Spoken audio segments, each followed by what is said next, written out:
means to the citizens of the United States, we are anonymous.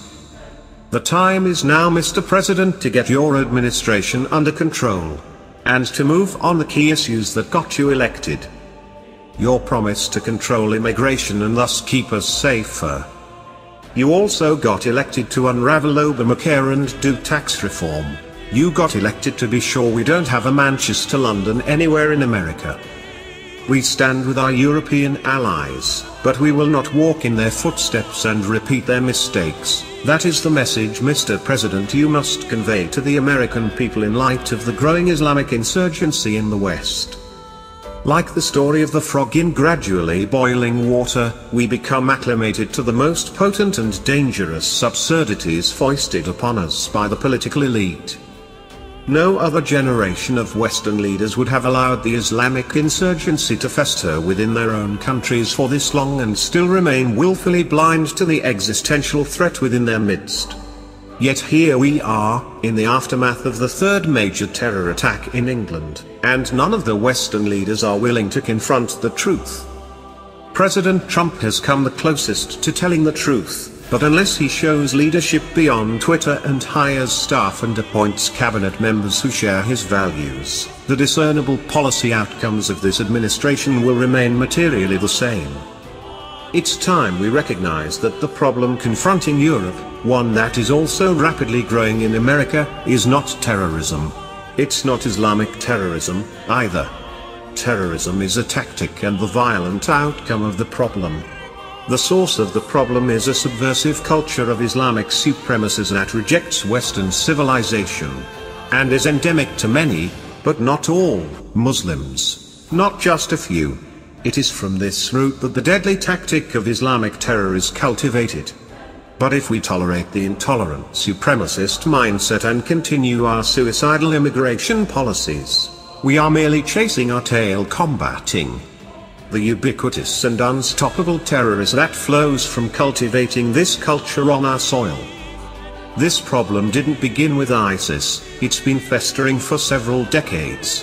At its core, this is an immigration problem, and second, it's a problem of the Muslim Brotherhood, Saudi Arabia, Turkey funding of Islamic insurrection on Western soil.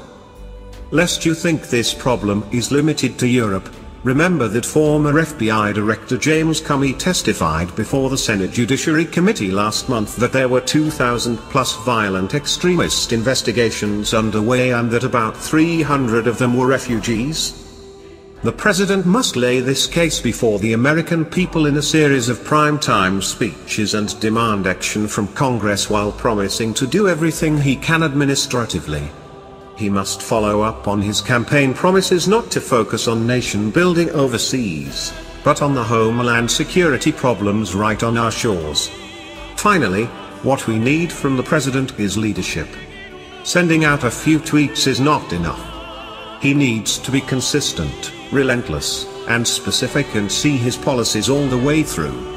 He must get his entire administration on the same page and fire those who are unwilling to go along with his agenda.